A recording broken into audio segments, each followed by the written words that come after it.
we recognised the power of fitness competition probably about 8 or 9 years ago, and I think that power is only getting stronger. We're seeing stories across our whole community of competitors that are making significant changes to their lives and are getting unbelievable results, partly because of fitness competition, because it gives people that moment in the future that they work towards. I think we all would agree that you used to walk into gyms and often see a bit of a random functional space where no one was really necessarily using it, or they were using it in different ways.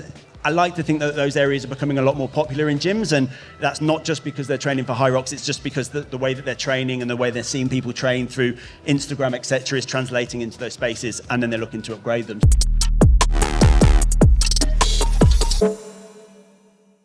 Good morning, everyone. I'm Matthew Januszek, and we're here to talk about a brand new trend that I feel as though I'm a little bit out of. I've not actually done one of these races, although my co-host here has attended a HYROX event last year at, was it FIBO you actually did the first one? Yes, it was at FIBO. Well, we're also extra pumped up because this morning we were at the Gymshark Lifting Club. Yeah, 5:30 a.m. Managed to get up and have a workout. So I'm not sure whether I'm pumped up or sort of a little bit beaten up, but ready for the session. Well, we're excited to be here. This is a really interesting panel. I'm excited to introduce our speakers here this morning. Racing has been around for many, thousands of years, right? Since the first Olympics, people have been racing, training to race for a long time.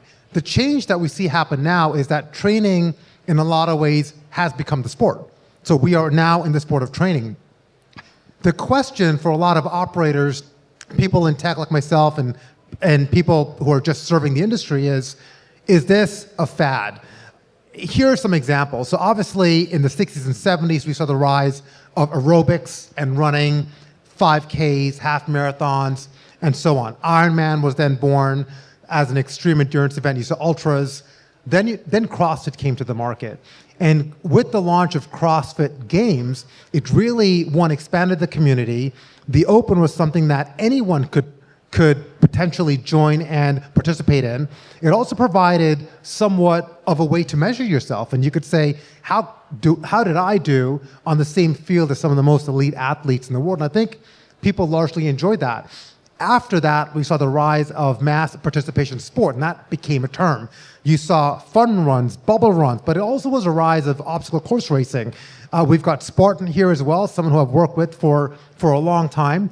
And obstacle course racing was an important thing. In fact, it evolved to such an extent that you could now find the discipline in the Olympics as part of the modern pentathlon. But that also led to many competitions within gyms. And along that way, gyms are trying to figure out, how do we participate in what's happening outside of our four walls? So gyms started having many competitions themselves. They started having and organizing their own events on weekends outside of that. But we saw that slowly move on the decline. And what was born, let's just say about maybe 5 to 7 years ago, depending on what you're tracking, are companies like HYROX, DEKA, and more recently, ATHX. And to me, that's really been taking the training that you're doing into the gym, and as I mentioned earlier, but making that into a sport. And I have a lot of questions. I think the first question to start, maybe Mark, we'll start with you. If you could first give two things. One, an introduction to yourself, what ATHX is, and also your opinion on whether you think this is a trend or if this could stay for a long time. Hello. Yeah, so my name's Mark, as the guy said, one of the co-founders of ATHX. For those of you who don't know, ATHX is a functional fitness competition that has been around since 2023, so we're still quite early in our journey. What we pride ourselves on is being an all-round test of fitness. So we test athletes across 2.5 hours, across 3 workouts, but those workouts have very, very low barrier to entry. So no complex lifting, no gymnastic movements. we test athletes on movements that you would see in almost every single gym across the UK and across the globe. We're on quite a growth trajectory at the moment. So last year we had 8 events across the UK and Europe, and this year we're going to have 21 going into America for the first time, with plans to scale that quite rapidly over the next few years. In terms of your question, do I think it's a fad? No, I definitely don't. We recognised the power of fitness competition probably about 8 or 9 years ago, and I think that power is only getting stronger.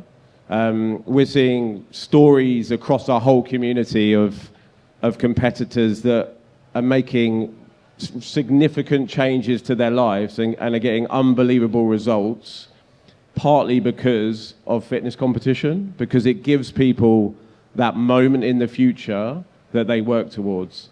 And what we're seeing is those athletes, those competitors, once they signed up to an event, are going to the gym more. When they're going to the gym, they're working harder, they're more engaged with their coaches, they're more engaged with the gym manager, and that basically leads to better results. And I think as long as you're getting better results in the gym, it's not going to go away, right? It's definitely not going to be a fad. Nick, I will move on to you. You've got a software called GymSync, which I believe allows gyms to hold micro events within their 4 walls, right? Exactly. So we're slightly different from the other operators here on the stage in that we're building a platform and we're leveraging gyms to run events. So we think we're the most successful competition in the world. Our events are based off bike, ski, row, Concept 2 machines, and then either burpees over a line or burpees over a box. We have 5 events a year, basically gyms across the UK, now the world. We've got gyms in Europe and Australia running our events. All link up through a leaderboard. So you can do your event in DC, I can do mine in London, and we can compete against each other. But what we're trying to do is, I'm a gym owner, so I own a gym in central London called Slevin. My main goal is to help gym owners. So if I can bring more excitement to gyms, if I can bring more people through the doors, get people excited about events, then it's just going to basically help everybody in this pyramid. So if we think, say, like HYROX, DEKA, ATHX, they're all at the top of the pyramid. I'm trying to grow the base. The more I can get more people into fitness, the more we're all going to benefit. And do I think it's a fad? Well, no, because gyms will outlast fads. So I think the GymSync platform itself will be looking very different in about 3 to 5 years. And whatever fads come through, it doesn't matter. We can adapt and change because our main goal is to help gyms. Hi, I'm Emily. I am the VP for DEKA. So to put DEKA into context of, we were the little brother of Spartan and Tough Mudder, which I know Mo has done many a Spartan race. So a couple of years back, little brother, over the last few years, the voice has got louder and louder and louder because of that understanding of the importance of the gym. So DEKA was really created for the everyday athlete and also to support the operators. And it happened at a time when COVID hit. So reality was DEKA originally was going to probably follow similar line to ATHX and HYROX in terms of the big events, but very quickly we realized actually the gyms are the foundation and they're the engine of our growth. So if we really nurture all the good stuff that Nick's doing as well with the gyms and really bring that value into the gyms, we know we've got a very, very solid foundation. And therefore, absolutely will not be a fad. So the gym of old was, you pay a membership, you get access to equipment. Now you pay a membership and you want so much more from that. So the gyms are reliant on all the brands sat here on the stage to help them understand how to better program, how to monetize events, how to host simulations, which obviously is another way of monetizing. Also, how to bring the community into their gym. So the ROI for gyms really is about retention, but also acquisition. So a lot of the work that we do is working with the gyms to support them and educate them and stimulate them into how to create great marketing content. I can see Mark here from Bodyburn. He's brilliant. His social is amazing. He goes out to his local community. He brings new people into the 4 walls of his gym. And some of those people probably sign up for a membership or they drop in for classes. So again, Mark as a local operator is able to monetize his partnership with DEKA and any other brands he's working with. George. Hello. So I'm George, working with HYROX. So HYROX is a functional fitness race that combines running and kind of functional movement and workouts. It's quite fitting being here. I think no one within HYROX, even our founders, would have expected the growth that HYROX has seen.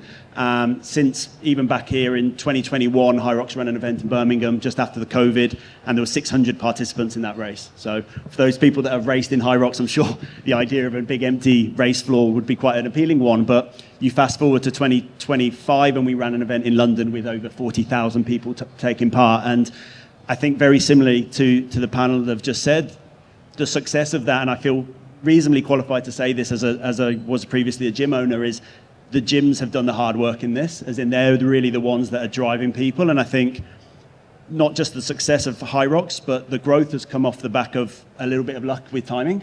I think there was a movement around members in gyms looking more for like performance-focused goals, and lots of coaches working with members to find a way to incentivize them to feel committed, to come to the gym more, and dangling that carrot of either a race or a performance-focused goal was a big shift. And people enter gyms often with body composition goals, and they kind of stay because they get hooked into a hobby such as any of the sports that we're talking about today. And I think that on top of the hard work that gyms have been doing, and it's an incredibly competitive space, the gym sector, and running great classes, putting in competitions, running mini events is something that's become the norm. And that's really powering the sports that we're also sat across to give people the London Marathon equivalent, where people can go and really showcase in front of their families what they've been working on. And again, like I say, the timing, the shift, but also the hard work done on the gym floor by coaches really kind of motivating members as being the growth of HYROX, without a doubt. So one of the things, many people in the audience here are gym owners and operators, and over the last 6 months I've been to events in Germany at FIBO, events in the US, and this is the first one I've done in the UK. And when I speak to different operators, there's kind of a mixed response around working with some of the events. Some of them are saying this is great, it's driving people into the gyms that are running some of these training programs, and others are kind of questioning, how in bed do we get with some of these different programs. With many of the operators that have a bricks and mortar location, they're obviously dedicating a lot of space, investing in equipment, and it's probably a long-term investment in creating opportunities and education and equipment to run some of these programs. So how do you, I'll start with yourself, like how do you see the relationship with gyms going forward? Because it's obviously quite a new thing, which is what's happened. And, are you seeing it as the gyms are really driving participation for the events, or are you seeing events that are driving opportunities for gyms, and how can you sort of navigate a very delicate space of, well, which brand sort of, takes the lead in this so that they both are able to sort of sustain themselves relatively independently?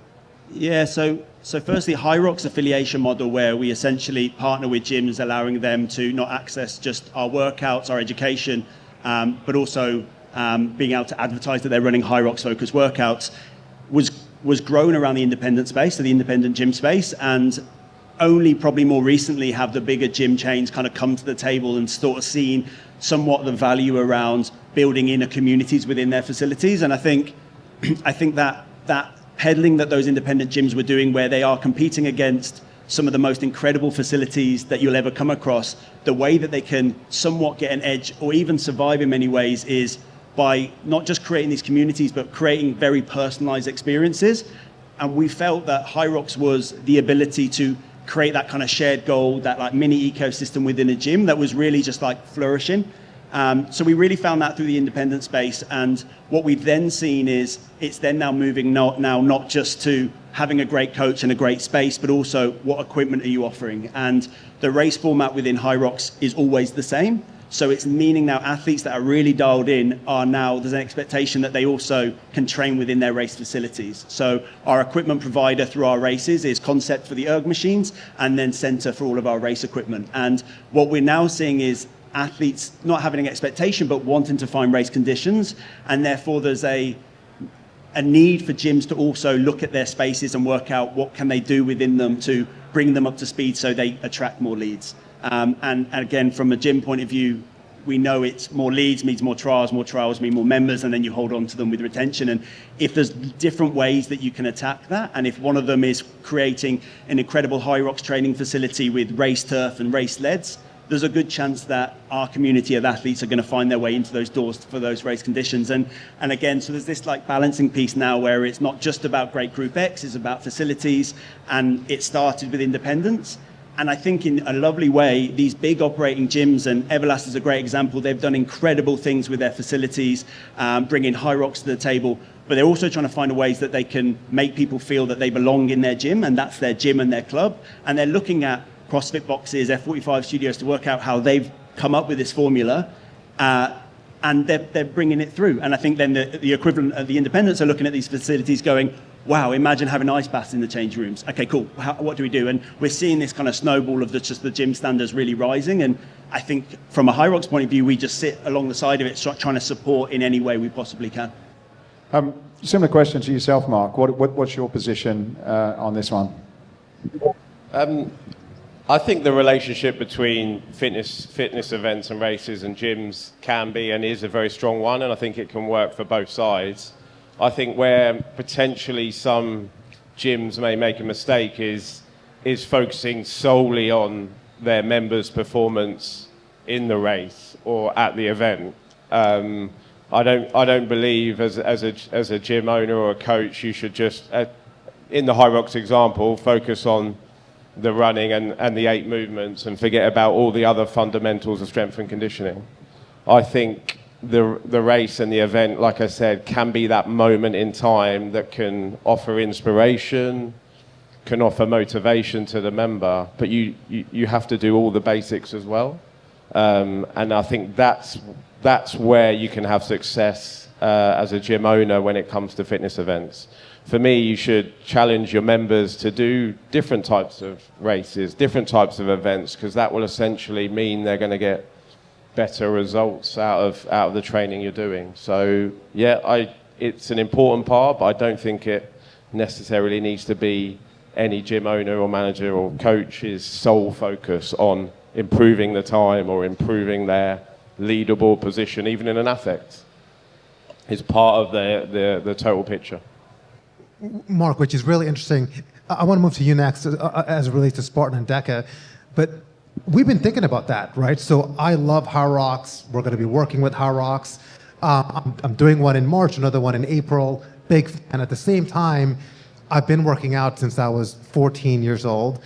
HYROX, and I agree, Mark, with exactly what you said. And this is, by the way, at dinner conversations, exactly what we talk about is when you think about a gym or tech platform and we're investing into a single brand with equipment, it's a specific format, which is the beauty of HYROX, that it's a repeatable format. So my friends in LA, I can compete with as I'm doing the race in DC.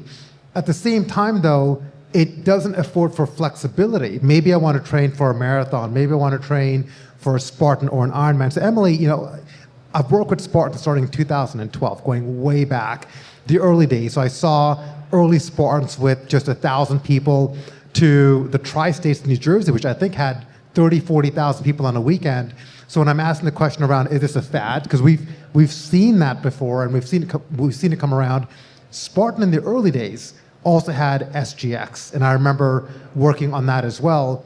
Now you have DEKA. I'd love to understand, number one, how you think the relationship with gyms today is a little bit different, and second, why do you think DEKA is going to potentially work when SGX, tried? Was it timing?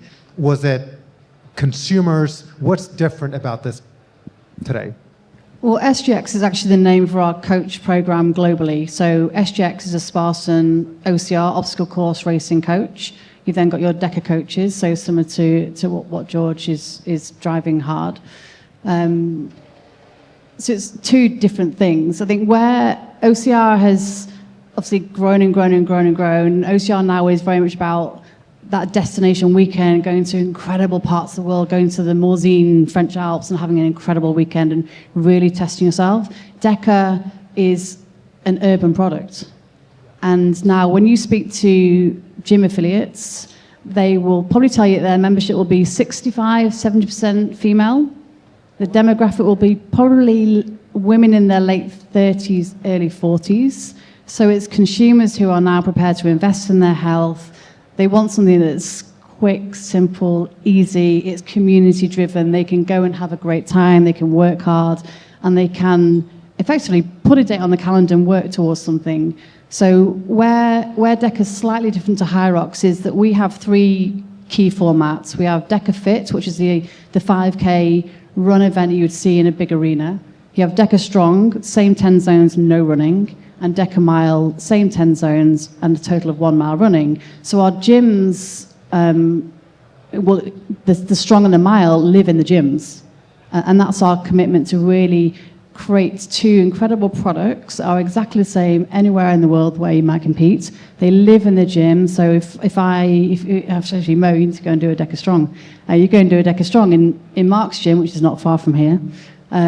You get your time. That time then gets fed up to the global leaderboard, so you can now compare yourself to your friends in LA or wherever your friends might be. So the whole gym landscape is, I think, probably 10, 15 years ago, is about, I want to look better. But now actually, it's people want to live better and they want to perform better. And whatever their starting point is, and that's the beauty of the community, is you've got people who come to the gyms and maybe it's a very low point in their life. Maybe it's someone who's come out of a bad relationship, or they've just fallen off the wagon with their diet, and they just need that kick, they need that support, they need the community around them to get them to that next level. So training for HYROX, training for ATHX, doing a GymSync event, training for a DEKA Strong or a DEKA Mile, that's what is going to push them onto that next level, but it's part of a journey. So it's incumbent on all the brands on the stage to continue to innovate and to continue to elongate that journey, because I think now in this modern world, we all know we need to live better, we need to be better educated on training, on nutrition, and just live a better life. Nick, as you think about GymSync, one of the other questions that I know a lot of operators spend a ton of time thinking through is the layout of the gym and that real estate, which is so valuable. When the recovery boom, which is still happening now, they carved out space to allow for that type of modality in here. Now you've got events that you're going to train for.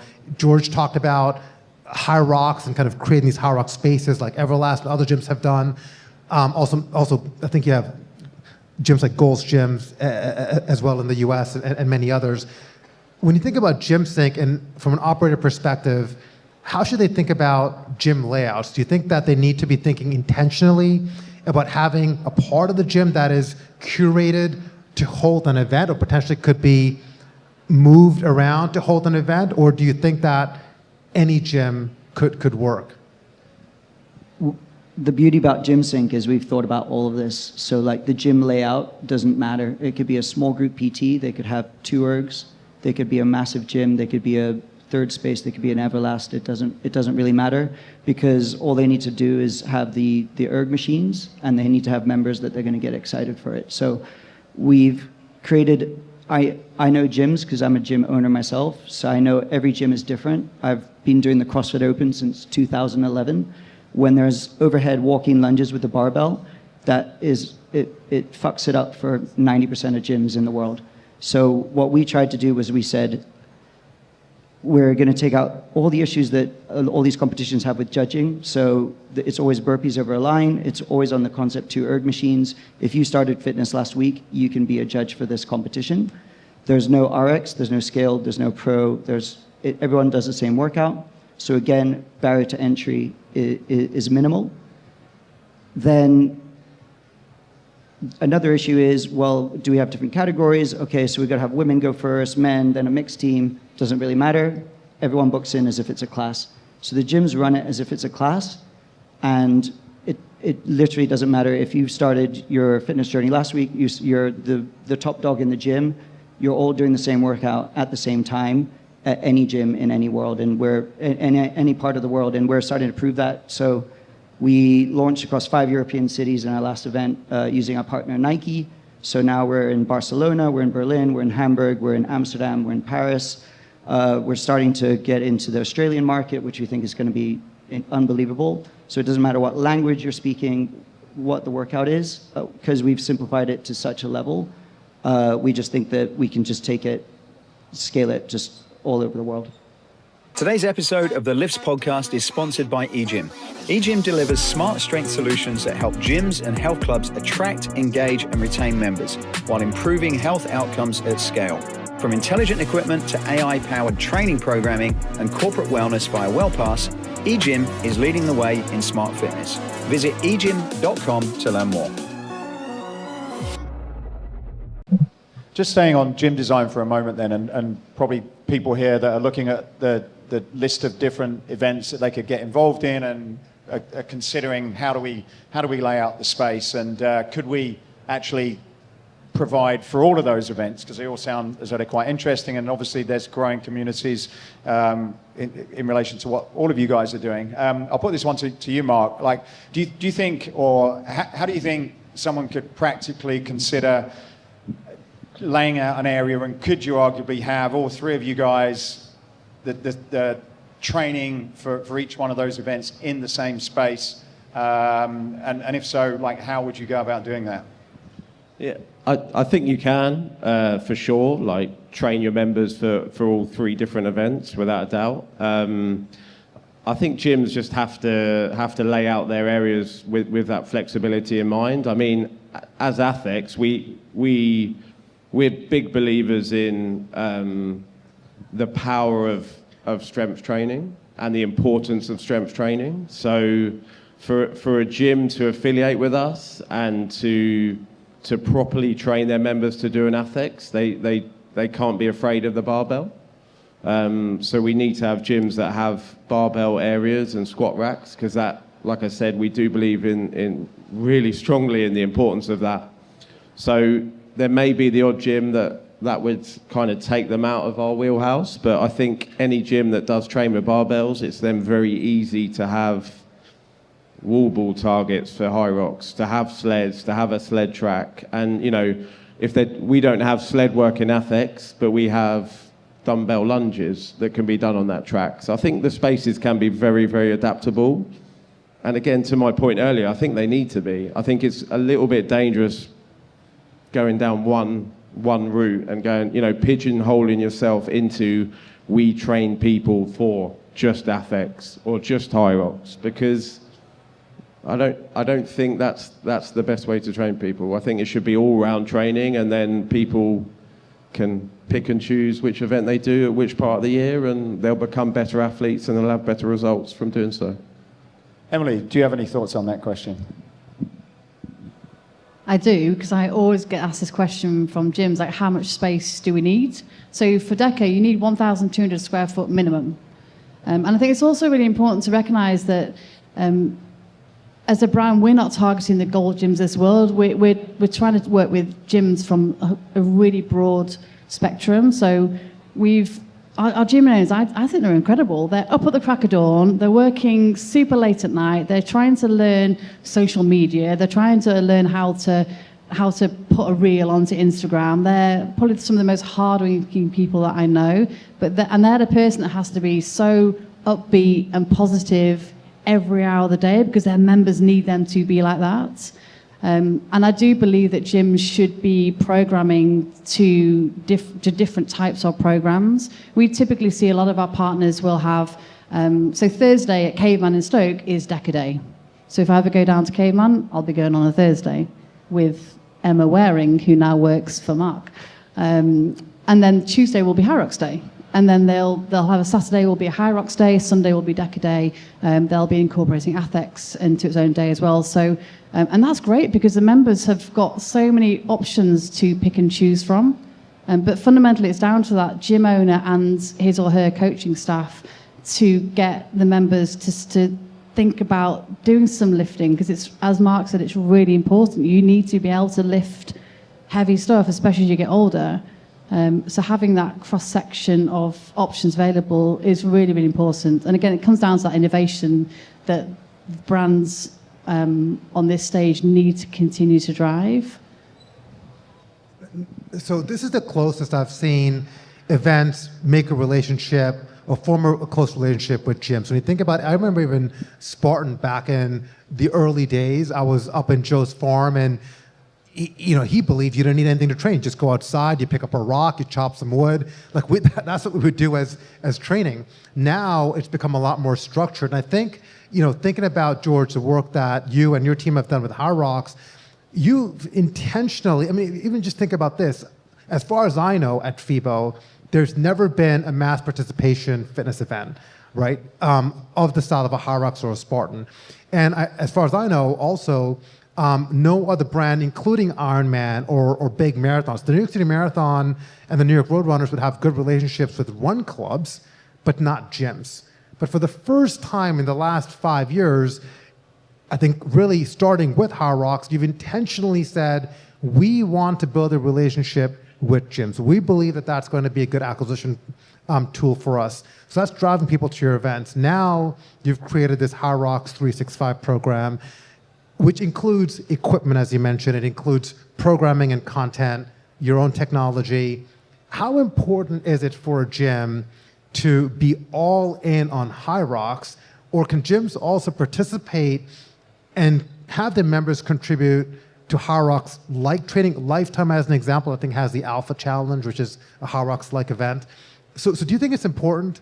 Do gyms have to be all in on HYROX, or to Mark's point, could they set up their facilities to be HYROX equipped? No, absolutely. And I think, firstly, the key point is sport's not exclusive. So if you look at HYROX as a sport, there's no other support. So my background was playing rugby. I wasn't exclusive to playing rugby. I would go and play, tennis with my brother at the weekend. And I think if we look at fitness racing in general as a sport, again, no one and no athlete is going to be exclusive to one. They're going to have their favorite. That might be because they prefer more strength training. They might prefer running, and they'll fall into their lane. But we absolutely would want them to pass into different elements of sport and be able to find facilities that they can train for all of them. And I think to the question around facilities setting themselves up, you can't just stick your one lane and go, we're a HYROX gym, I think you need to find a way that you can speak to a mass audience. But to speak to the idea around gyms setting themselves up for HYROX, I think that's how things are evolving at the moment. We're seeing a lot more equipment sales happening because people are wanting to find race conditions from a HYROX point of view in gyms. But if we look at the affiliation that we have and the partnership that we've got with F45, so F45 is a big franchise, a big global franchise, and they're very strict on their programming, but also their equipment that they have in their gyms. And I used to be a proud owner of an F45. The current new owners are sat over there, and they're doing an incredible job with that.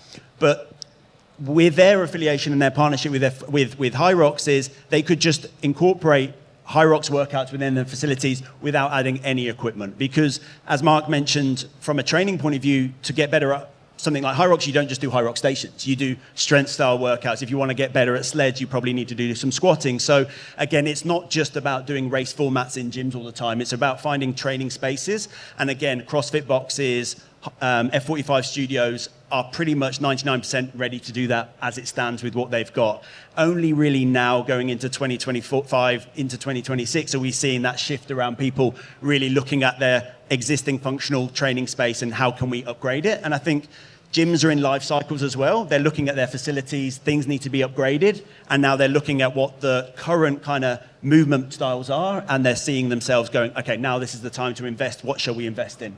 That might be a HYROX space or a functional space. That we also proudly like to think that within a training space such as HYROX, you can train in most for most competitions. And again, whether or not that's how our center wall ball targets are set up with squat racks, it means it speaks to a CrossFit athlete that out of a HYROX Group X class, they can use that as an open space and kind of use it. And I think we all would agree that you used to walk into gyms and often see a bit of a random functional space where no one was really necessarily using it, or they were using it in different ways.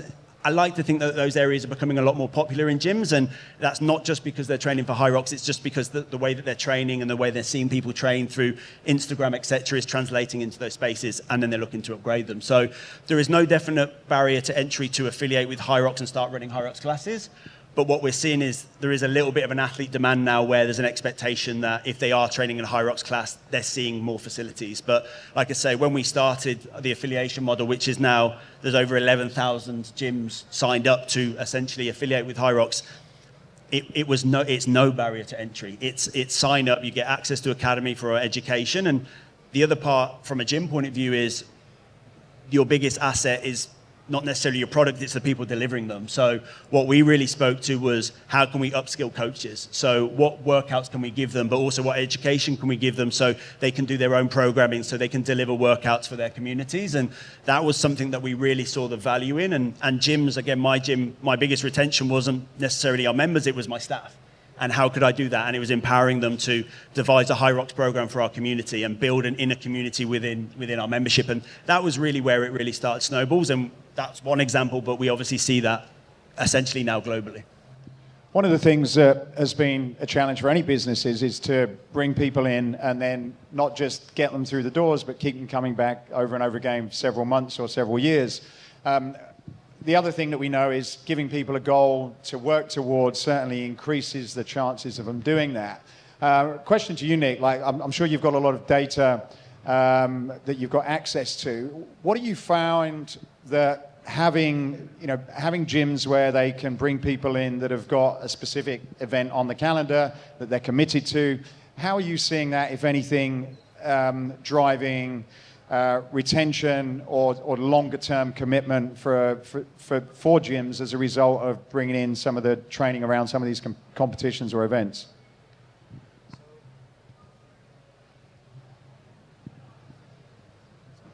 Hello? All right. So I guess if anybody knows me or my gym, the motto of my gym is called Fitness Made Social. We've made it our business to be an events-based gym. So our whole gym setup is driven towards events. We have over 200 people, HYROX sims in our gym. Obviously, we're running GymSync events. We have almost a 200-person CrossFit competition that we run at the gym. It's probably the biggest one in London in terms of a box level. And we think that the events kind of add that little extra spice to what we're doing day to day in the gym, because going on a rainy Tuesday morning at 7 a.m. to do your training is pretty hard. So how do we add that excitement back to the gyms? And we do that through events at Slevin itself. But I think, bear with me on this, there's several layers I want to attack. So only 17% of the UK population has a membership at a gym that has resistance training. So what we're talking about, this fad, this boom, is actually, in terms of the population, a minuscule amount, right? So I think we're all in a bubble. We think like everyone's doing this thing, HYROX, ATHX, et cetera. But actually, we have a much bigger audience that we need to attack. So how do we get people into gyms? And I think I've been doing strength training my whole life. Strength training is inaccessible. What we're trying to do with GymSync is get people into gyms through cardio. You got a mate who plays football, right, bring him down for this event, and we can bring them into environments where we do strength training. And then suddenly now we're a mass market product, and now we can grow the pie for everybody. And that's what we're trying to do through GymSync. So like, I'm just using my expertise of running a successful gym in London and now trying to scale that out so we can help as many gyms as possible to do this. And I'm on calls with gym owners all day. It doesn't matter whether it's a CrossFit, HYROX, ATHX, small group PT, middle-aged mums sort of vibe. We're all doing the same thing. How do we create a system where we can funnel more people to get fitter, get better? It's just going to basically, obviously, improve things for the country, improve things overall, and the industry itself. Same question to you, George. Like, from what I understand, speaking to one of your colleagues last week at the event in Los Angeles, like you've got a significant number of gyms now that are putting your HYROX within those locations. Some of them are new, some of their existing locations. Are you seeing anything in terms of how that's helping retain or bring new people in the doors? Yeah, I think everyone, or I certainly did, and maybe it was my mistake, but I opened a gym because I liked working out. I wasn't a great coach, but I liked training, and I just liked the idea of moving from an industry that I wasn't interested in into an industry that I've got some passion because I like training. What you then quite quickly realize is gyms are an events-based business, whether or not that's a Group X experience, where it's the event starts when the member walks through the door all the way till they leave, and often after that in terms of how you follow up with them. It's an events and sales company, marketing company. We're constantly trying to find ways that attract people through the door. And I think if we kind of look at that in terms of what a gym really is, obviously the product is a workout and their gains and their goals, etc. And then it's working out how things like HYROX can be incorporated into that. And as mentioned already, running events is a big part for members and the experience and why they're paying to be part of that gym. And just training on their own or just training in group is sometimes almost not enough. And these mini competitions that we're seeing, again, obviously from a HYROX point of view, whether or not that's a simulation or we run other types of fitness comps like the PFT, which gyms, it's very easy to mobilize. It takes out the challenge around runs and things like that and the bottlenecks that you'll get on sleds. So we've devised other very transferable testing systems or testing competitions that gyms can easily mobilize within their facilities. And I think what it now is changing a little bit is when gyms are hiring staff, it's not just about who's the best coach, it then who's the best and can facilitate Group X, and it's also who's great and who's got a skill factor that coordinates and runs events and programs events and comes up with that. Because I know when my gym ran events, I used to stand in the middle and just like walk around in circles because that's not my skill set. And luckily I was had a team that was very good at running those things. But all of a sudden now gyms, when they're hiring, aren't just looking for someone that's a great coach. They've now got this social media marketing, sales management, head of our events. And now it's really like rounding and bringing more skill into gyms. And it's not just to do with it's not just to do with the execution of the event, but it's also all of the other factors around an event's only as good as it is with the people that take part in it and making sure they feel comfortable and safe and all the health and safety being thought of. So it's really changed how I think gym operators are hiring and the skills that they need in their gym. And from my point of view, when I had a gym, that's quite exciting. It's no longer just this flat, like, you're a coach and you deliver sessions, because at some point those good coaches are going to look for something else. And I think it allows you to offer and dangle different things into your gym. And it sits across all the sports that we're in and the mini events that we're having to kind of run through. This panel has been fantastic. Thank you so much for all of your insights. One final question before we wrap up, and Mark, I will start with you.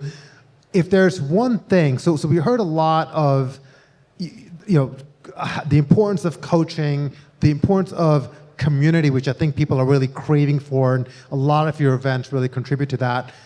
If there's one thing that an operator can do to help serve their member better so that they are ready to participate or join an event, because I do believe it's a great retention tool, and I want to ask the same question to everyone here. What is the one piece of advice that you would give to a gym operator? Hello? I think the key thing is to make it about community.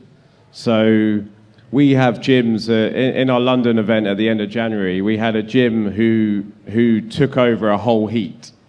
So they had 80 members who came to compete at ATHX London, and the range of ability, of age, of everything within those 80 was unbelievable. And they were all competing alongside each other. They were all cheering each other on. It didn't matter whether you finished first or finished last. It felt real community-led. And that's what I would do as a gym owner. I'd make it about that. I wouldn't make it all about performance, whether that's what you lift at an ATHX or the time you do it at HYROX or at a DEKA. It's about actually the power of community, cheering each other on, and all benefiting from that. So that's what I would do as a gym owner.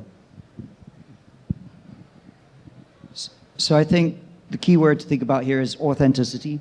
So if you're authentically doing what you love and you develop a culture in your team to follow what it is that you and your team love, then your members will follow.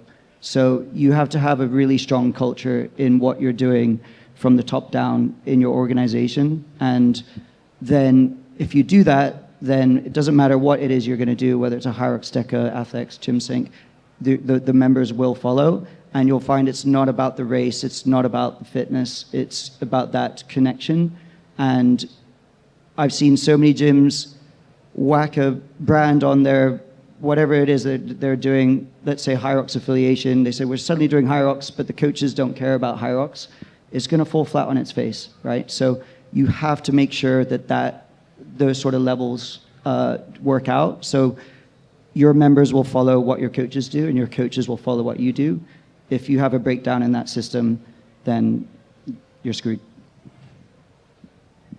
Yeah, I agree with everything these guys said. For us, it's about celebrating fitness. And we talk about celebrating fitness all the time. So for an operator to really bring that strong community feel into his or her gym is an absolute non-negotiable. Recognizing that where an athlete starts, that's their starting point. It doesn't matter whether an elite athlete or their first time into the gym, but it has to be wrapped around with celebrating fitness. And you see that in the big arenas. You see the gyms come. You see that combination of elite athletes, all throughout the age ranges, people who probably a year ago didn't even think they deserve to be there. So the gym operator needs to take away that fear of absolutely everybody deserves to be in that gym. And the community and the gym members and the coaches, it's their responsibility to lift them up and to push them forward and fundamentally celebrate the fitness. Yeah, and for me, it would probably be, again, as Mark mentioned, you can build businesses around people, and if you've got passion, people will be interested. If you talk with passion, so if your coaches have a passion for the sport, then there's a very good chance that the community will follow and really buy into that. And I think the best advice for any operator would be obsess about the experience. So obsess around that trial to member experience and how you make them feel comfortable, the product delivery, but everything that sits around the edges, from how clean your changing rooms are to the smile that they get when they open and how safe and comfortable they feel training your facility. And I think if you can nail that bit, the other parts almost come as a secondary. Well, that's it. We're done. I hope you've enjoyed this. If you want to chat with these guys, they'll just be to the right of the stage. Please give them a big round of applause. Thank you very much.